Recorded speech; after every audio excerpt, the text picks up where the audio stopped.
Itong pagtatanim ng kamatis. June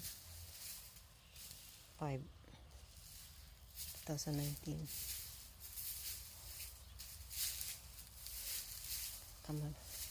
Tanim ng kamatis. Ayan. Nasa house siya. Sa Japan to.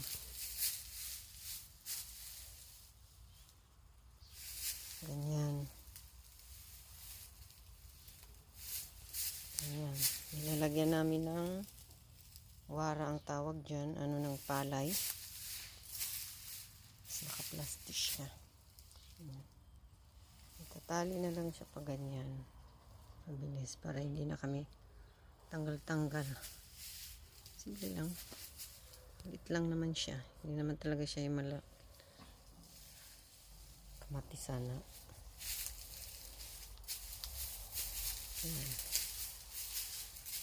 Ganyan. Tapos nilalagyan namin ng tubig hose sa ilalim. Ayan. Para sa sobrang init. Ganito. House. Kasi ang kamatis pag sa ulan may ano yan sila nabubulok eh. Hindi mabasa. Ayan ang cucumber. Cucumber yan ha. Cucumber. Cucumber ang tawag sa kanila. Cucumber. Malakinaw. Ilang yan. Ayan. Ayan. Pipino sa atin sa Pilipinas.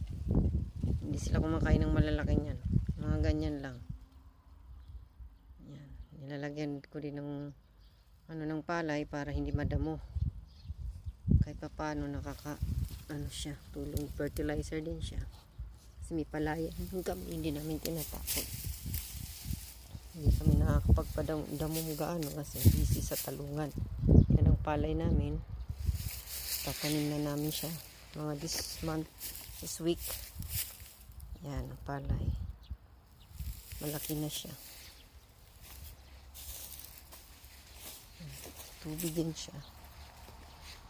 Ayan.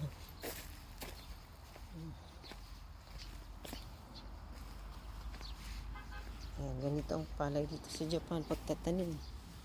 Nasa tray. Malinis sa kanila. Kasi makina lahat eh. Ayan, ito naman green peas. Green peas.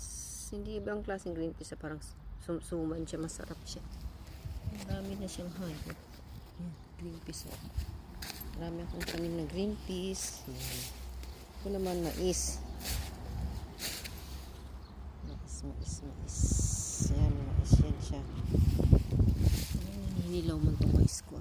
Kulang naman ito ng fertilizer. Ayan, mais yan. Ito naman sayote yan. Sa November pa rin siya. Tanim ko siya sayote. Isa lang po. Ano kasi. Hanggang ko lang yun kasi nagkakamangman yan siya ng ulan. Yan siya sa taas. Ito lang siya. Isa lang naman kasi siya. Ito naman beans. Parang baggy beans. Ano.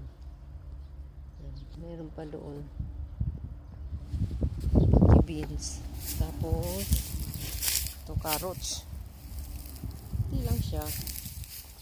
Ito naman Japanese onion. Ano yun siya. Basta mais. Japanese onion. Ito naman siya. Lalagyan ng wara para hindi mo. Siya.